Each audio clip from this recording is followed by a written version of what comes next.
but thank you.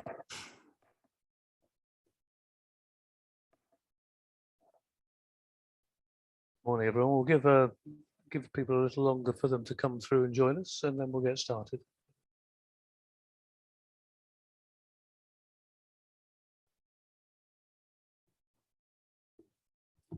Well, we have a few. We'll hopefully have a few more soon as people join, but we only have an hour for this session, so we'll get us move on now. Good afternoon, everyone. My name is Chris Hodge. I'm an advisor at the IoD Centre for Corporate Governance, and we're very pleased to be hosting today's session with B-Lab UK. We're partnering with them as part of their Boardroom 2030 initiative. Charmian Lloyd, who you can see on screen, is the co-founder of B-Lab UK, and she'll be moderating today's discussion. So I'll hand over to her in a moment to explain a bit more, both about Boardroom 2030, but also what we're hoping to do in this afternoon's session. I'd also like to welcome our two guests, Clover Hogan and Jessica Omukuti. Unfortunately, our third panelist, Kaya Axelson, has been taken ill, so she sends her apologies, but she won't be joining us today. But although we may be down on the quantity, I'm sure the quality will be just as high as it would have been if she was here. So with no further introductions, I'll hand over to you, Char, to explain more about, as I say, Boardroom 2030 and what we're hoping to do today. Over to you. Thank you so much. We're so excited to be doing this session with those of you who are joining us here today and those of you who might be watching this on catch up. As Chris very kindly said, this is an example of one of the conversations we've been having over the last couple of months, actually, which has been called Boardroom 2030.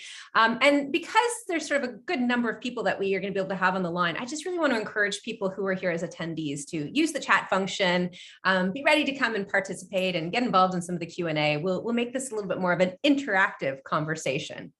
But let me take a step back and just sort of share a little bit about Boardroom 2030.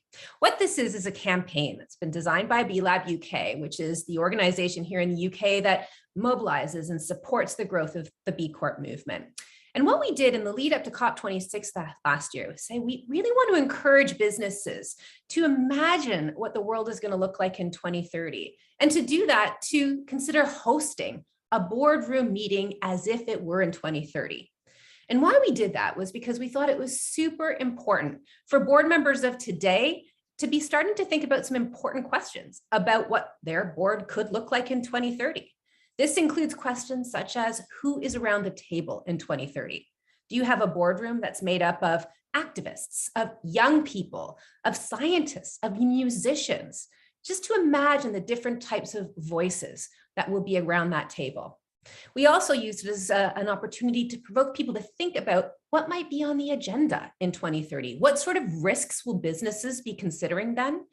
What kind of big investments, whether it's at a business model level or in the supply chain, will businesses be making? And what are the sort of things that might be included in a management update in 2030? We also wanted people to think about what the rules will be that will be guiding boardroom decisions. In 2030, we might see amazing revisions to concepts such as what are directors' duties? What is our fiduciary duty? And what does it mean to be a going concern? We also wanted to help businesses think about how their boards will be taking decisions in 2030. Things like citizens' assemblies, where capturing the voices of people might be one way that businesses take on recommendations on the sorts of decisions they'll be faced with. And then, of course, we had some businesses that stepped into this invitation to host a Boardroom 2030 session that actually started to stretch themselves and think, where will these board meetings be taking place? Will they be around a table in a corporate building? Or will they be in places like beaches or in forests? We actually even had one business that engaged in a Boardroom 2030 session, which actually hosted their meeting at Royal Albert Hall, really sort of channeling the creative energy that's in those spaces.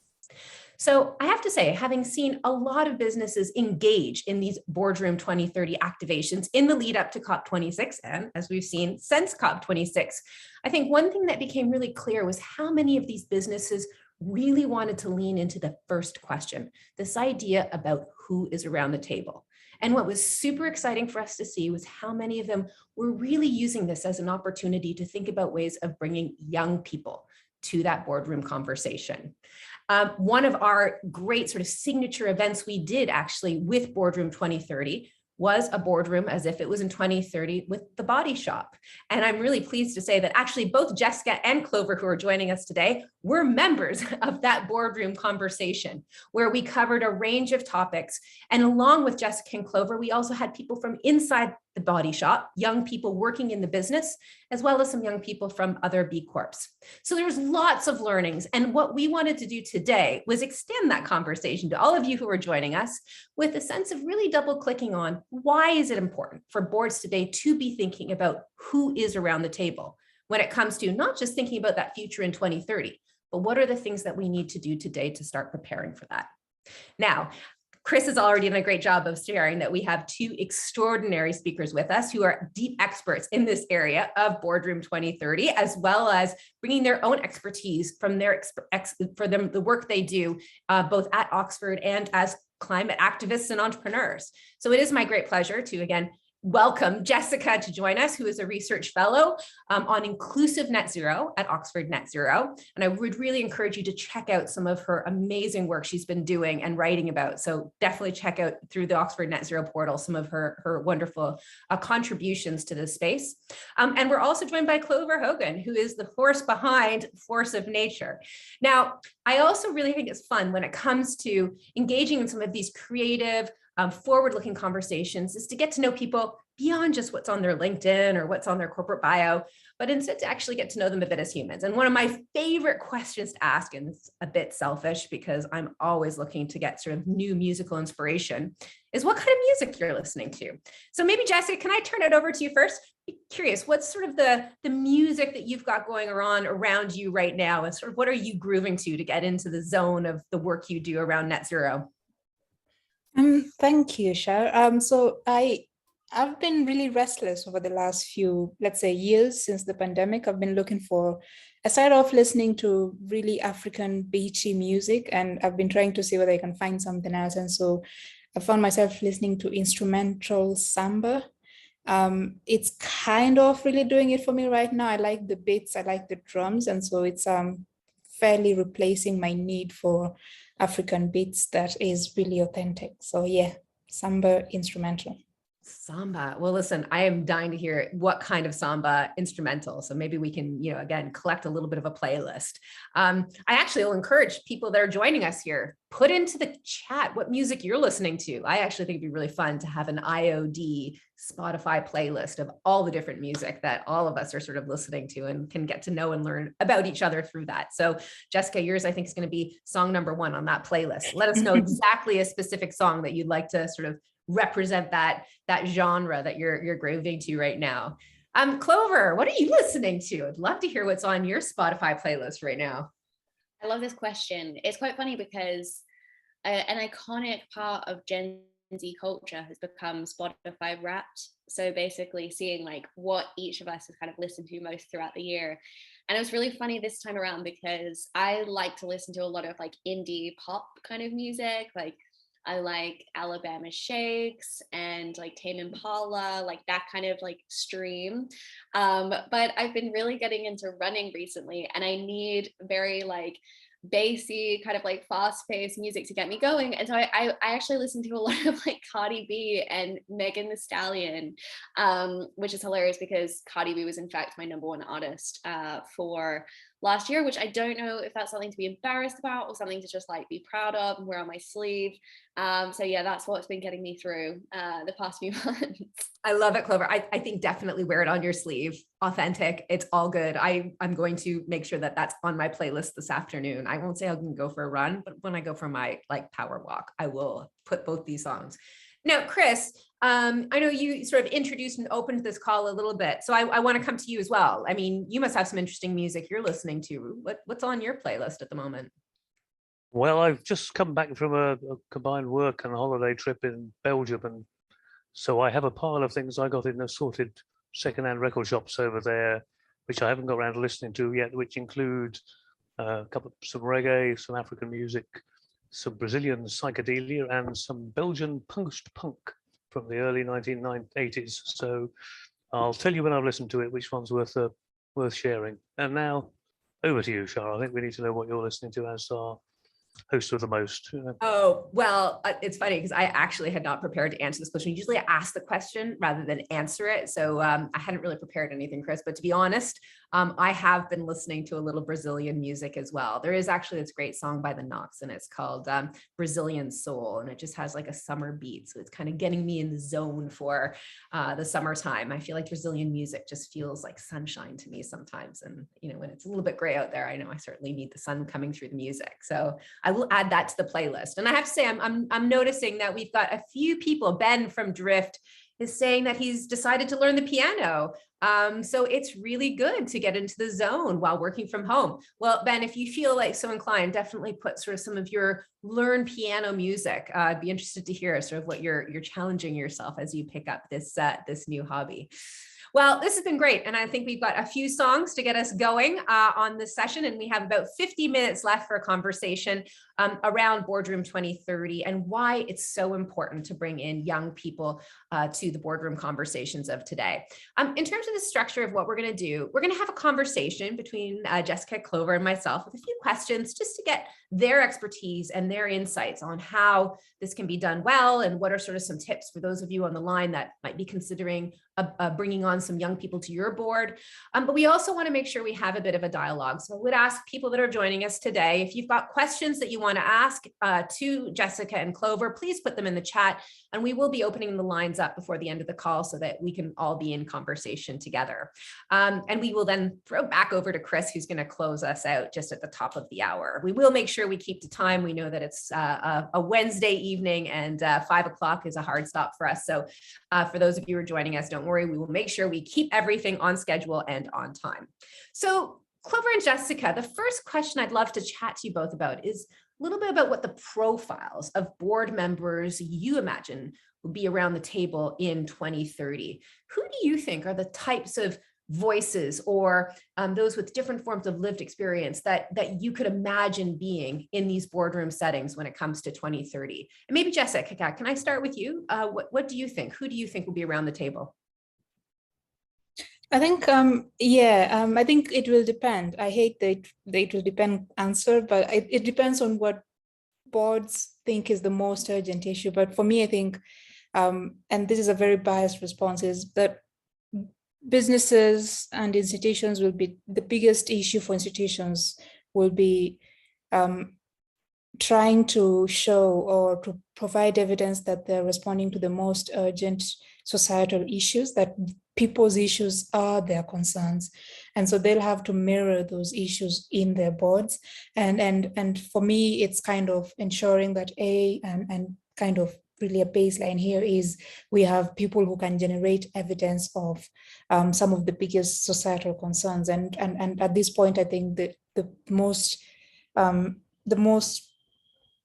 common concern that we think will be there in 2030 definitely will be climate change. And so we need people who can generate evidence of how we're thinking about climate change, what evidence is there that businesses, but also societies are being affected by climate change, but also if we need scientists to provide evidence of how businesses and other groups of actors are contributing towards addressing climate change. And beyond that, I think we need to have people who can speak for those who are not on the table, because usually boards will be 20, 30, 40 people, but then they cannot represent everyone. And so we need, you cannot get everyone who you think exists in the world. And so you need a board that is most representative. And usually future generations are not really able to be captured really well. And so we need a board that is able to represent the needs of those future generations and anticipate them and actually be able to bring their concerns to the table. I hope that makes sense. It's kind of a very mixed response to that. It makes perfect sense. I think this idea of those who have the deep knowledge, like scientists that can understand these things, but your point about representation, as well as those who have had the lived experience of some of the sort of profound impacts of climate. This point you said about speak for those not around the table, I think that really sort of resonated as well, and finding that right form of representation. When it comes to young people, one of the themes that we know came up, especially when we had boards that were bringing in young voices, was this idea that actually, if decisions are being made where the consequences of those decisions are going to be experienced and felt by this next generation, then that next generation should have a say in what those decisions are. So I think absolutely your response has made a ton of sense. And I've taken a few notes actually as you've been writing. So I'll refer back to them as we do our roundup. But Clover, over to you with the same question. Really, what do you think the boards of 2030 are going to look like? And what sort of profiles of board members do you think we're going to see? I suppose I'm always an idealist, so I'm going to speak from a place of what I want to see, not necessarily what I expect to happen within the next decade. But building on Jessica's point, I think if we look at how companies are structured, for-profit companies, that is, is very much around this idea of an LLC and your primary kind of beneficiaries being shareholders, right? Like those who have a financial vested interest in the success of that company. And what that also means is that when you look at the kind of director level, you have a lot of people in closed door rooms who are potentially fueling problems that they have no true connection with. And I think we can see how business has really fueled many parts of the climate crisis, in terms of the commodification of nature, in terms of the exploitation of frontline communities. And yet we haven't seen any of those people, any of that lived experience reflected in those spaces. So what excites me is kind of shifting from this shareholder-based model to, in fact, a stakeholder model. And what's critically important when we're talking about, diversity, for example, across the spectrum of age, it's really questioning the intention behind why you're inviting those voices in. I run a youth nonprofit, Force of Nature. We do a lot of work advising and engaging decision makers across both policy and business. And in business, we're often invited into the room through the kind of guise of like, how do we better sell to tomorrow's consumers, right? And the question should instead be, what is it that Gen Z, this next generation of climate leaders, expect of tomorrow's business? So we really need to be thinking, are we just, trying to tick a box here? Or do we actually recognize that the very role of business is shifting in a major way in society? And that by bringing in that lived experience, bringing in that diversity is going to help us accelerate that and be in front of that curve rather than behind it. That is ultimately what's going to facilitate, a real shift. And I think we're beginning to see that almost at like a grassroots level within some organizations, particularly with young people being a real disruptor to that. I think there's this real kind of like existential crisis around how, youth talent pipeline, how you're attracting tomorrow's talent, all of this, because more than any generation previously, Gen Z are saying, we only want to work for companies that align with our values, with the climate crisis being a major priority up there. But it's not enough to just think about, okay, well, how are we empowering young people at that level? As you said, Shah, the people who are ultimately inheriting the problems, the people who are living through the consequences of the decisions being made in these spaces today are the ones who need to be in those closed door rooms.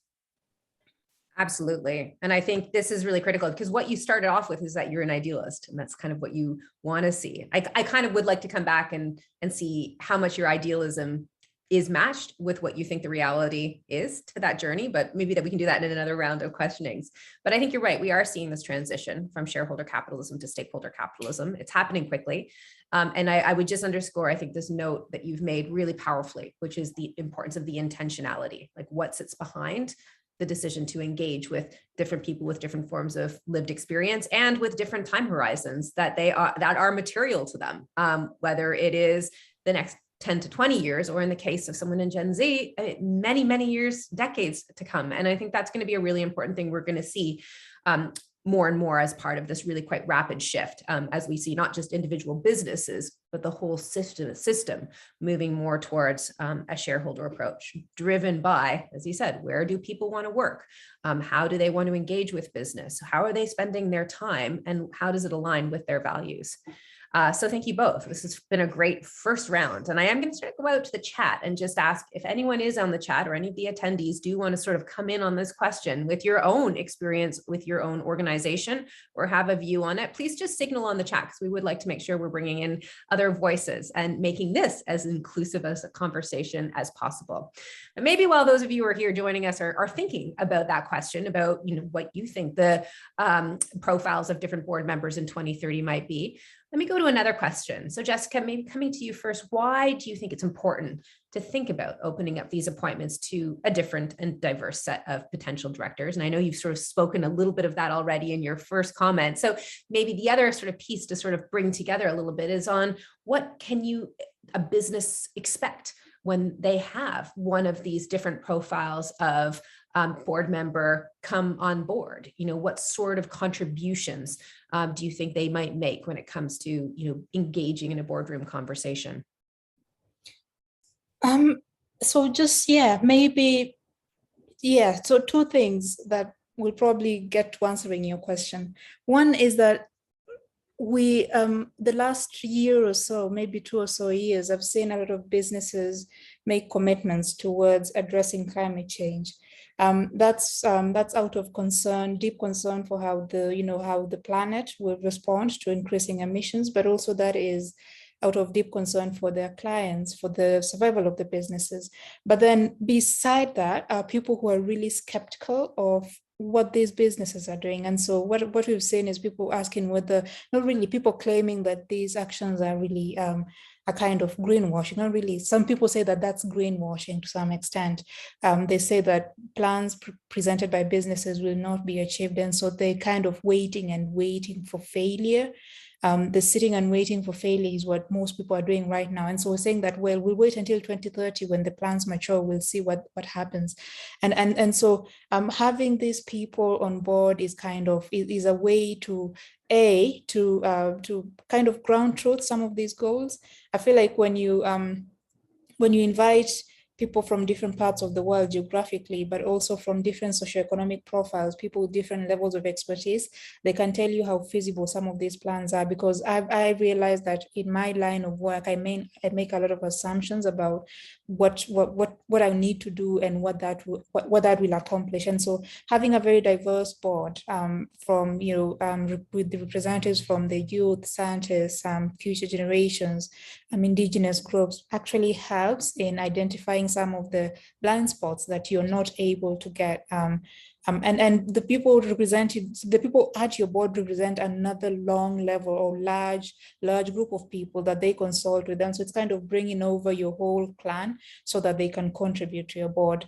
Another thing is that I grew up in Kenya, when I was growing up in my very early 20s, I remember I was sitting in a car with my, I think it was my uncle, and he was saying that women your age, I think he said women or girls, women your age are really not interested in politics. I was going to college back then. He was saying that you ladies are not interested in politics, and that's the reason why we create the media for the older generation. And that's kind of a thing that's kind of swept on. People that were my age then and people that are my age now are assumed to not be interested in the things that actually matter. Well, in real sense, they do. There's an election in Kenya right now, and you see our generation engaging with the politics in a different way. People are saying that change the policy so that I'll vote. They are not going to vote, but they're engaging with politics in a different way. And so it's kind of the generational divide is really, really huge. But then that means that when our generation actually gets there, when it's us who are, when we're taking the lead, we'll make a very huge transformation in how things work. And so for businesses to be able to prepare for that really large transformation, for example, I expect that the politics of Kenya will really change when our generation gets into power, or when the people in power right now actually are phased out naturally. And so when that transformation happens, businesses need to be ready for that.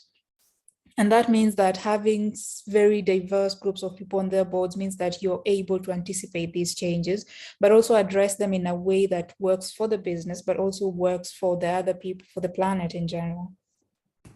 What a great answer. There's so many things to pick up on. And I can see Louise in the chat is already sort of interested in tucking in a little bit more to some of these frames around stakeholder and shareholder capitalism and how we think about growth. And I love that you've got the word thrive, I think, in there too, Louise. So just to say, I think we'll come to that question. And Clover, you might have some thoughts of it that you want to bring into your response to the same question I asked Jessica. But before we move, I just want to say, like, what resonated for me here is, being ready for challenge, essentially, that you have to be, as a board, prepared. And it kind of matches to this point about the intentionality of bringing young people in and the preparation for things that might be a bit different. They might be expanded. They might be based on the things that are coming, not necessarily the things are here right now. And you need to be prepared for that as a board and have the right capacities to absorb and really deeply listen to some of those things, which might be different than other sources of information or reflection that you're getting into that board. You also talked about greenwashing, and I just wanted to share a sort of my own experience working with young people, because as Clover knows from doing a session with us yesterday with the B Corp movement, we actually recruited 7 young people to form what we've called the B Lab UK Youth Ambition Council. And actually, one of the things that we asked them was to help us better understand what greenwashing looks like and really provide us with a sort of different perspective on, again, where young people are and how they are challenging what businesses are doing and what they're concerned about when it comes to greenwashing. So again, I just wanted to say that with sort of our own experience of working with young people, it has expanded our understanding of this space quite a bit and has been super valuable. And you also then again talked about this idea of really having the clear idea of the feasibility on the ground and how do you implement by having, communities of representatives of those communities involved in these decision making. So I mean, those are just a few of the many points actually that came up for me when you spoke, Jessica. I mean, Clover, you do work with quite a few boards and businesses that are looking to bring on a whole range of different young people and activists to be a part of their conversations at a board level and at an advisory board level.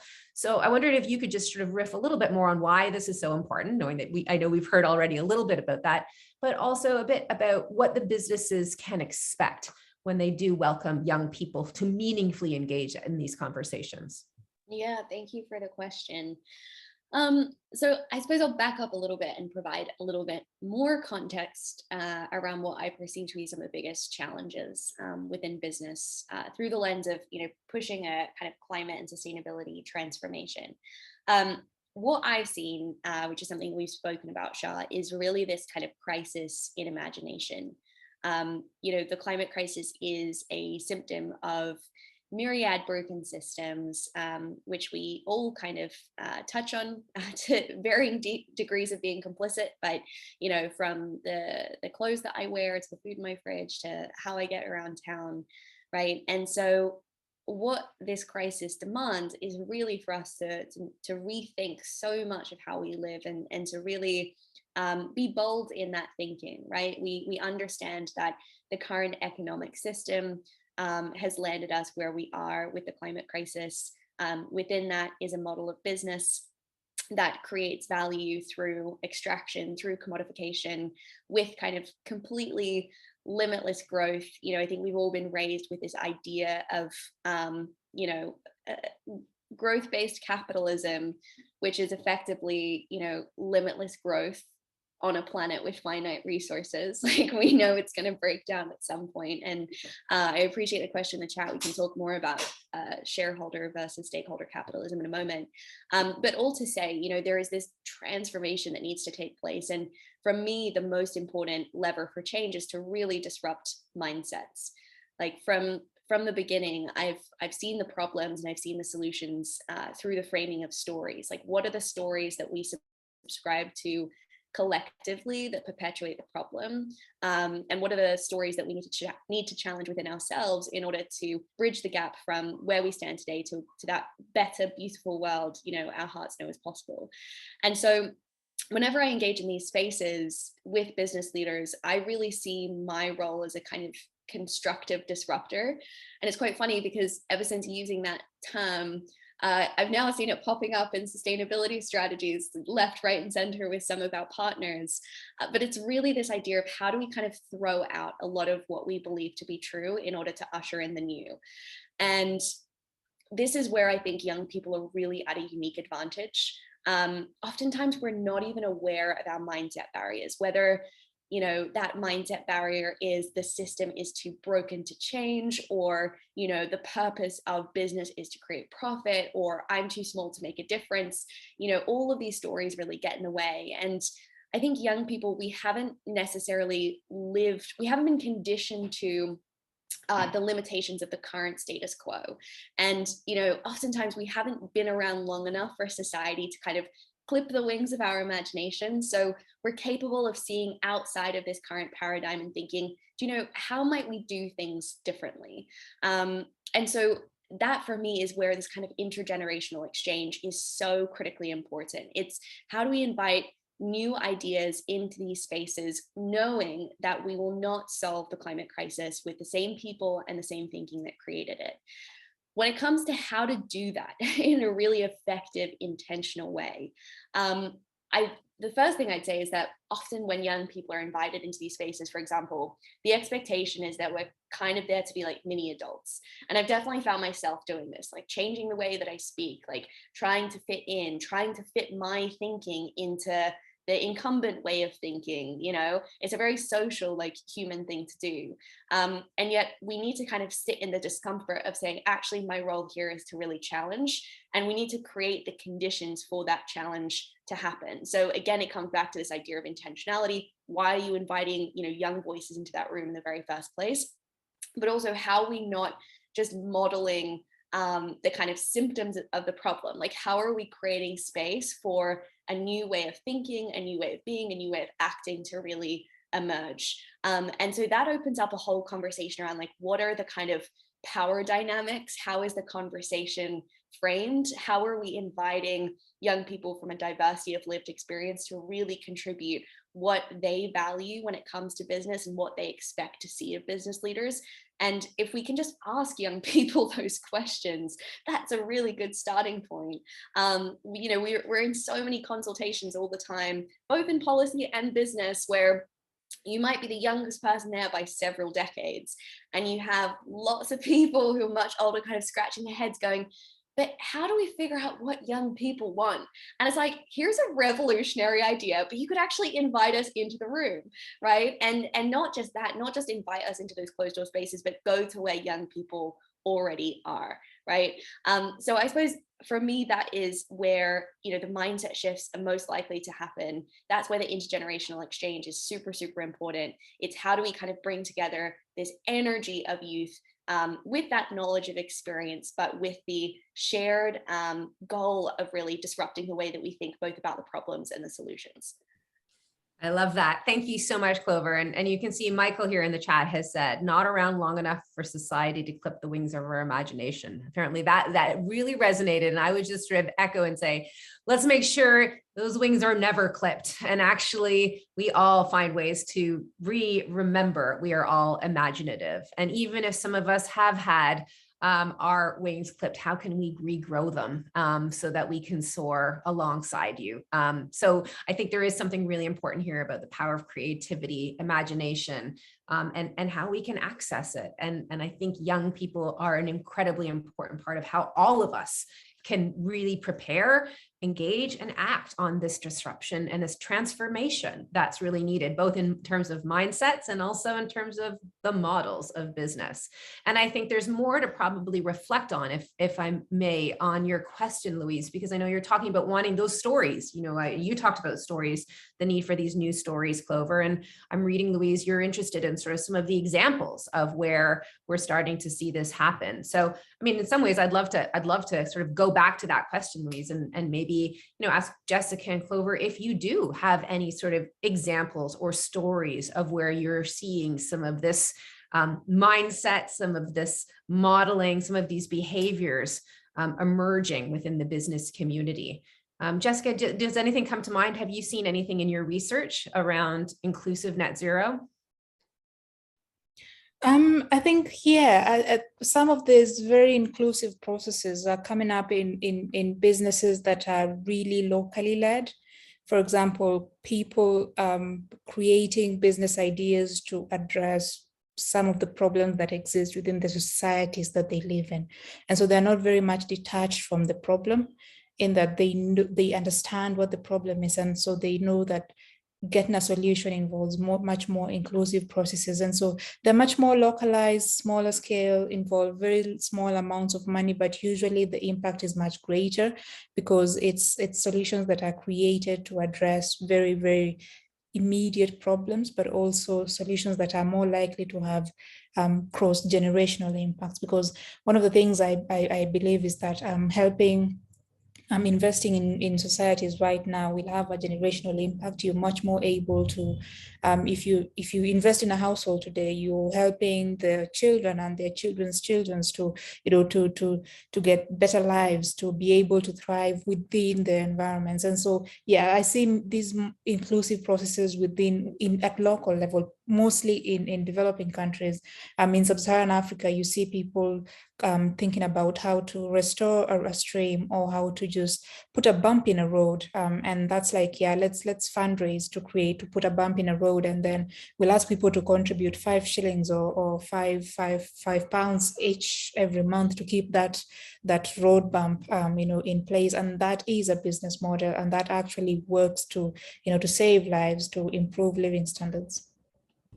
It's so great to hear about these sorts of examples of like tangible, practical actions that are being taken in a local community to address the challenges that are being faced by that local community. And as you said, there's a model to it as well. So that's an example, I think, of what you're looking for, Louise, which is, what does stakeholder capitalism look like? And I think, Jessica, your example is stakeholder capitalism looks like local solutions, community solutions to local challenges as one approach to, again, the models that we would then embrace and celebrate and scale in this stakeholder form of capitalism.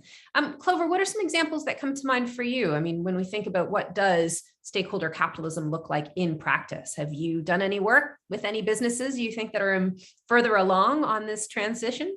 I'm like, can I use force of nature as a case study? Yes, you can if you want. Yes, you can. No, do you know what? I'm going to start off by being a bit cheeky and using a B Corp example, even though you're the queen of the B Corp community, Shar.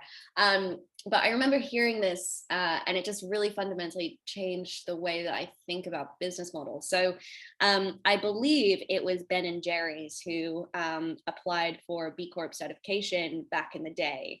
And yet when they did this, when they really signed up to this idea of, business being that force for good, which it seems is kind of where they were also conceived from, there was pushback from shareholders in terms of, hey, what do you mean your, primary motive is to, just serve the people? Like, it's written into the LLC structure that you're, here to create profit for shareholders, right? And so that was this point at which they kind of met this like fork in the road, where from what I've heard, it seems quite impossible for them to kind of, adopt certification if it meant that it would be a direct threat to how the company had been structured.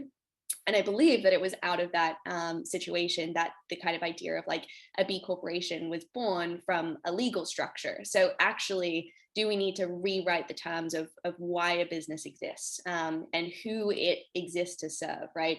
Is it there to serve its employees? Is it there to serve the people who buy its products? Or is it there to, serve a small group of likely older white gentlemen in a boardroom?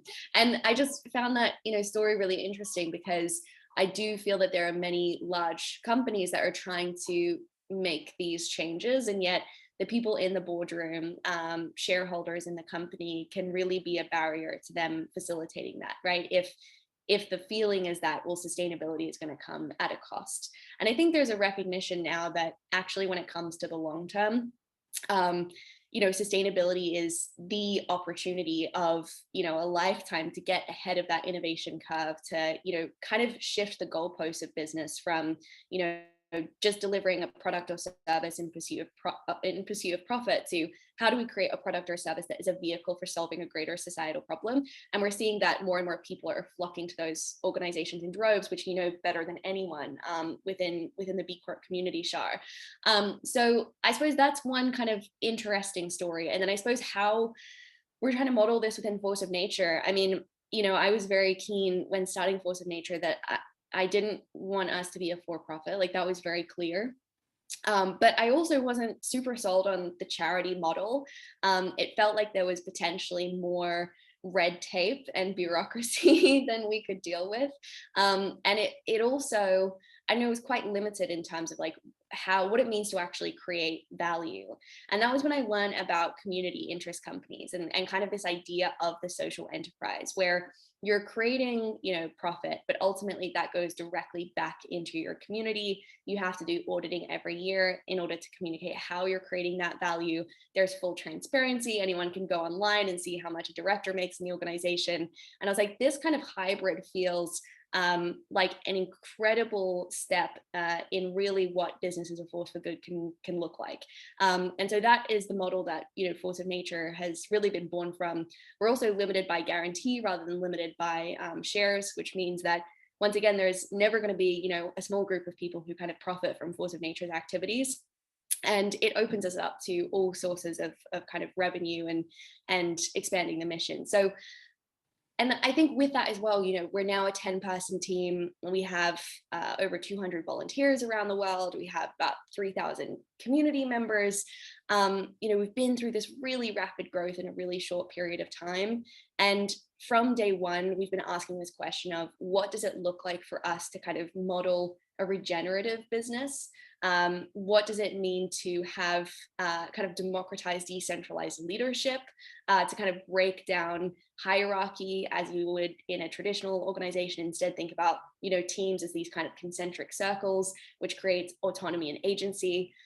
Even our hiring process, like we don't ask for any traditional qualifications. I didn't go to university personally. It's great for some people, but not for everyone.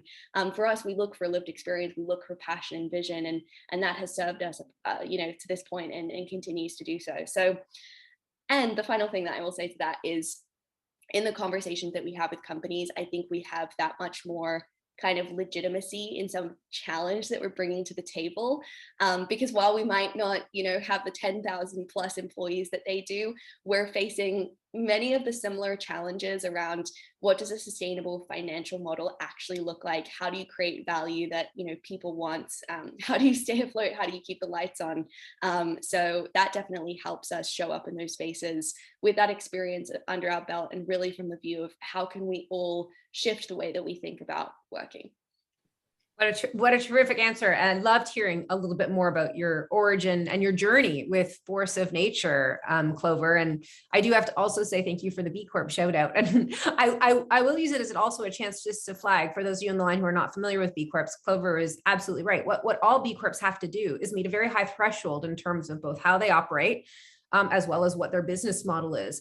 But they all have to go through this process of changing their articles to make it absolutely explicit that the director's duties are to equally consider shareholders and stakeholders. And so, Louise, to your point about what is stakeholder capitalism and what is shareholder capitalism, I'd say that actually, if you want some stories of the businesses that are embracing and modeling what stakeholder capitalism looks like, both in terms of how they operate, what they're in the business of doing, and how they are being legally led by their articles, then definitely check out the Global B Corp movement, and obviously the work that Clover's doing with Forces of Nature.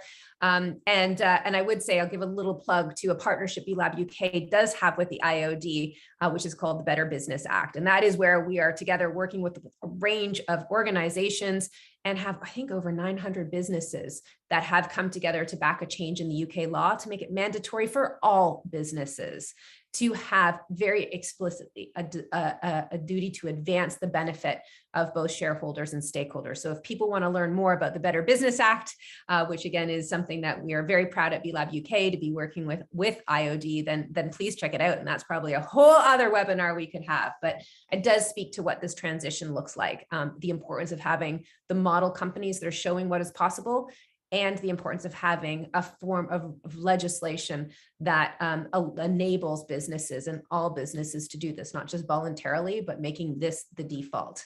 But that's probably enough on B Corp for me, because that is not the topic of the conversation today. But thank you, Clover, for giving me a little chance to talk a little bit about it.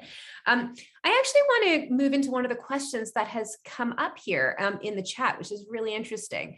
I think there's a question about how do you measure the success of the board of the future. So Ben, thank you for bringing that question in. Jessica, I'm curious, what do you think? What are the sorts of metrics or the ways in which we might be able to calibrate, is a board of the future successful? Does anything come to mind for you with that question from from Ben? This may not be useful, but I always think of if you're doing anything, success is how much is it able to help the least able.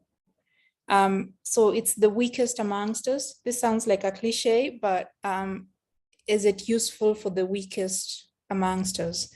And today the weakest amongst us are people who are, the poorest, those who are displaced, those who don't have an income.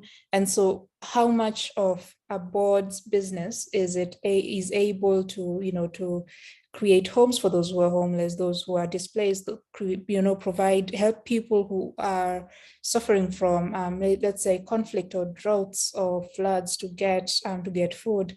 And here is kind of where we look at the smaller picture and the bigger picture. So, the bigger picture is how is a business contributing towards addressing climate change? And a smaller picture is how is a business operations, how much is a business extracting from communities, how much is it putting back into communities? And a good example is we think about people before profit. It's something that we hear quite a lot, but I think this will be really important when we think about how boards should be responding to the bigger issue of climate change, but also to the greater inequalities within the world that will definitely increase moving forward. And so an example is, we hear about solar becoming really cheaper, and businesses are helping solar power to get cheaper. But then for people living in very poor places like sub-Saharan Africa and parts of Asia, it's not really that cheap. I'm in Kigali right now, and I only see the solar panels on very large buildings, really, and smaller households cannot afford solar panels, even though you see on papers saying that the cost of solar has gone really, really low. It's not low yet. It's not low enough. And so we need businesses to provide more investments. And they say that, the only way we can get solar to be cheaper is if people start buying it. No, it's when businesses make it much, much cheaper, and businesses can make it cheaper by prioritizing people over profit. And so it's where we kind of say that, and going back to Clover's idea, where we give up, we start changing mindsets, that we can give up a bit, we can give up a shilling or two or a pound or two of the profits that we expect at the end of the year for a bit more investments of back into the nature that we are extracting right now, so that we are helping as many people as possible. And that's, for me, that is the success of our business. Oh, I love that. And I actually put that directly to a challenge to the IoD, as well as to some of the board directors that are on the line with us today, is to think about, how do you as a board think about measuring mindset change? What does that look like, and how will you go about doing it as an organization, recognizing the really critical links to people and their lives? One of the models I've been really interested in exploring in sort of the field of new economics is, we often think about macro and micro. Is it small, or is it sort of at a country level? But actually, what I think increasingly people are seeing is the importance of meta, which is the overall system in which we all operate. And then I love this idea that the magic is actually in the mesoeconomics, which is the relationships, either formal or informal, that we have with one another. It's sort of where behavioral economics lives. And that is, I think, to your point here, Jessica, which is again about how do we think about the changes of mindset, what can influence that in order to see things, these changes happen at scale. So it's a great response. And actually, I'd love to come to you, Clover, if I may, with the sort of same question, and see if there's anything you'd like to add in terms of what you think the ways in which we might think about measuring the success of boards in the future.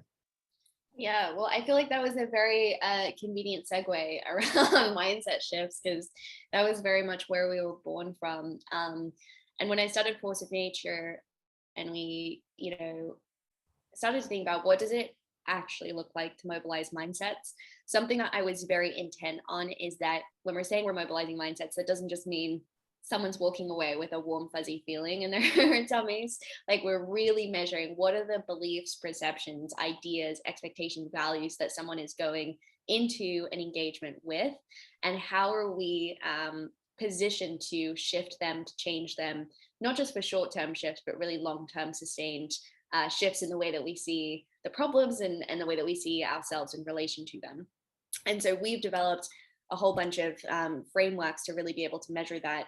One of the ways that we work with companies as a kind of first point of entry is by running the Pulse, which does not exist anywhere, but it's a research tool effectively to measure how people feel, think, and act in relation to the climate crisis in the context of where they work, and really be able to identify what those big barriers are in terms of cultural mindset, individual mindset, again, what are the stories we kind of subscribe to, and then be able to make very kind of like tailored recommendations that are really focused on intergenerational exchange and youth engagement in order to shift those things. And that's really powerful because it illuminates super interesting insights. I personally like nerd out on this stuff, but for example, around like where perceived responsibility lies when it comes to solving the climate crisis. Having run, these surveys with thousands of young people, we've seen that most young people hold personal responsibility when it comes to the climate crisis.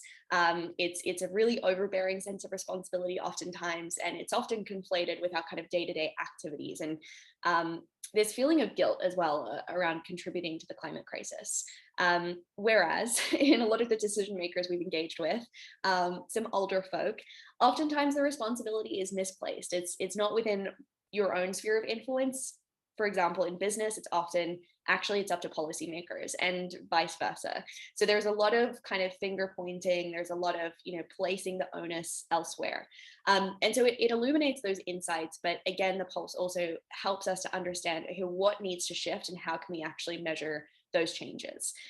So that is a really simple way to begin to measure these ideas. We actually open sourced the Pulse as a tool for educators last year so that teachers across the UK and beyond could begin to understand how young people within their schools or universities felt in relation to the climate crisis and understand how they could help them. And then in terms of what success looks like, back to this question, I think, it's very much it depends on the situation, but it needs to really be informed by the people who are being invited into that space. And I think that's a really good invitation to kind of come to a shared agreement of values, mutual expectations, and objectives.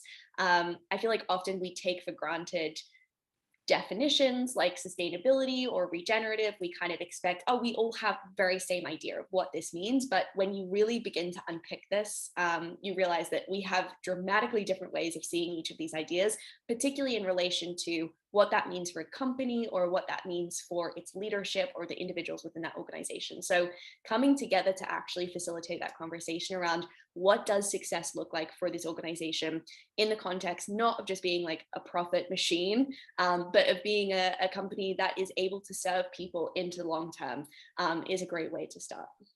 What a wonderful answer. So Ben, I hope your question has been addressed from many different perspectives here, and hopefully you're getting a sense of what those measures of success can and should look like. I think we only have time for one more question, so I will encourage people who are in the chat, please, or attendees, to keep on putting your questions if we don't have time to address them live on the line today. I'm hoping I can see Clover's already put her email in, and we can find other ways to continue the conversation. So if there is still something in your mind, make sure we have it down so we can follow up. I also just want to say, Jessica, in case you haven't seen the chat, you've got a big sort of hand, it looks like a giant high five from Molly, who's saying she's nodding her head at everything you're saying. So just to say, if you haven't seen that, Jessica, you've got some big fans in the group here.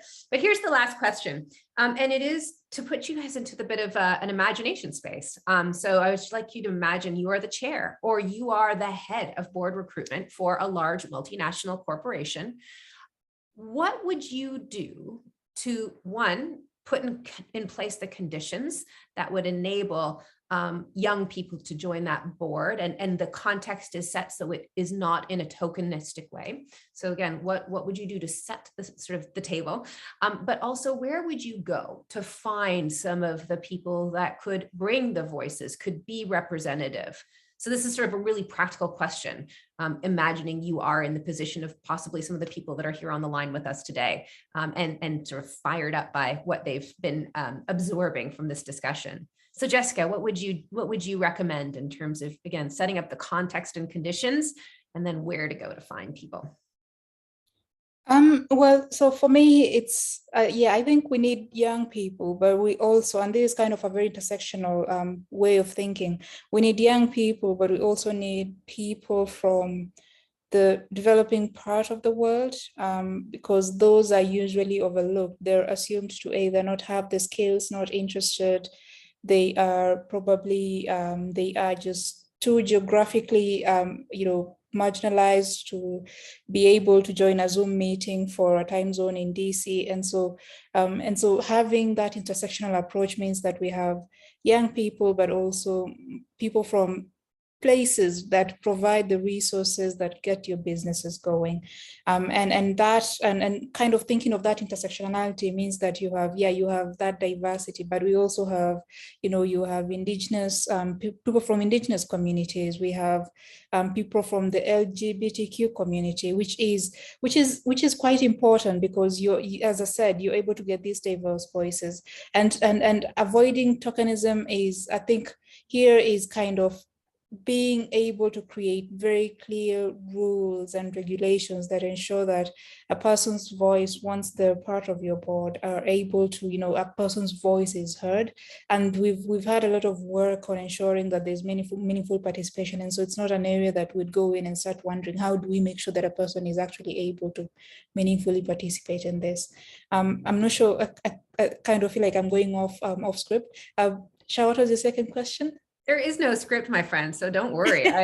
Well, and maybe actually just knowing the time we have right now, maybe I can turn the second part of the question to Clover for her response to the second part of the question, which was, where could you go to find some of these representatives that might be potential members of a future board? And I would just say, Clover, as well, we've just had a really interesting piece come in as well from Steph, who I'm not going to be able to read the whole thing, but I think maybe in your closing remarks on this idea of how you find people, maybe reflecting a little bit on her question about, is one approach to find ways for younger team members to change the mindsets of older board members. So, I mean, that's a tall ask, Clover, in 3 minutes or 2 minutes to sort of reflect on both sides. But if you have thoughts on either and both of those questions, it would be great. Yes. Well, you know that my responses are all very like spaghetti on the wall, just like throw it and see what sticks. So I'll take that approach. Very quickly, in response to your note, Steph, I would say absolutely young voices are such a powerful vehicle for creating those mindset shifts in older generations. I shared a story with Shah yesterday about, a conversation we were having recently with a group of decision makers in a boardroom who, when we asked them, why are you here talking to a bunch of young people in their early 20s about the climate crisis? It wasn't because they'd read an IPCC report. It wasn't because they'd been to the most recent COP, but it was because their kids had come home to them at the end of the day and asked, Mom, Dad, what are you doing about the climate crisis? And even those leaders who didn't have kids, they said it was my nephew or my niece, right? So the young people in our lives. With that, I will caveat that I think there's a very mainstream rhetoric around like kind of passing the baton of hope on to young people. I heard that left, right, and center at COP, and that can lead to a heightened sense of disillusionment and sometimes betrayal from young people who feel we've kind of been lumped with the sole responsibility of solving these problems or being the provocateurs in those spaces. And so it's really important in your role, as a kind of mentor and ally to those young people to ensure that they are aware of their own kind of power and potential for influence, and also that they're really supported in kind of exerting that and trying to shift mindsets in the room, right? I think we need to be really supportive of one another and ask young people very explicitly what they need. To the other question, this one's super easy. You set me up again, Shar, which is, if you're keen on engaging young people in decision-making spaces, reach out to Force of Nature. This is very much everything that we do. Just in 2 weeks, we're launching our training pathway for young people from literally every corner of the world in how to meaningfully engage with companies. What's super interesting, we've actually launched 3 training pathways, one on, how to be a better communicator, and speak on, big stages, one on how to deliver programs and interface with educators, and the final one on how to engage with business. And we were just looking at the numbers today, and overwhelmingly young people are interested in engaging with business. So there is so much appetite here. And yeah, please do reach out. We can connect you with a whole diversity of young voices. And just a note on kind of the process of thinking who you invite into those spaces, picking up on one of Jessica's points, is to really consider what those barriers to engagement are, in terms of, all of the young people we engage with are economically remunerated, so making sure that young people are compensated for their time, but also, in terms of technology, in terms of time zones, in terms of language. There are lots of kind of accessibility barriers that we often don't consider, and it's really important in the design of these processes and structures, if you're truly intending to engage a diverse group of people, what those barriers are and what proactive steps you'll take to dismantle them. I love the very practical end we've had to this power hour together. Thank you both so much. I am loving the love that's actually on the chat right now, the wonderful reflections that you guys have shared that have obviously resonated with quite a few of the members of the people that are on the call today. Jessica, it looks like someone wants to get in touch with you very specifically on some stuff happening in Africa. So my measure of success of conversations like this is, have I been challenged? Do I have pages of notes? I do. And am I smiling at the end? And I really am smiling because I've really just enjoyed being in conversation with you. You're both total rock stars and heroes of mine. So thank you so much, Clover and Jessica. Chris, I'm sorry, I did a terrible job of timekeeping because I know we said we would end at 5 and it is 5 o'clock now, but I will turn it over to you for the parting words here today. Well, on the contrary, you made an excellent job of timekeeping because you used the most of the time rather than giving me 5 minutes to verbal on at the end and not add very much to what the three of you have been saying. So I put in the chat the link to the ICG, sorry, not ICGN, that's the other day job, apologies. The IoD Centre's website. There is some more material there on the Better Business Act that Char mentioned, which is a campaign that both IoD and BLab UK are very strongly supporting to try and put purpose at the centre of what directors are meant to think about. There's also quite a lot of material on other things the centre has been doing which overlap with some of the topics we've been talking about, like stakeholder governance. We had an interesting webinar recently on social mobility and how that should be a factor for boards to be thinking about, that sort of thing. So if you haven't done so already, I encourage you to look at that.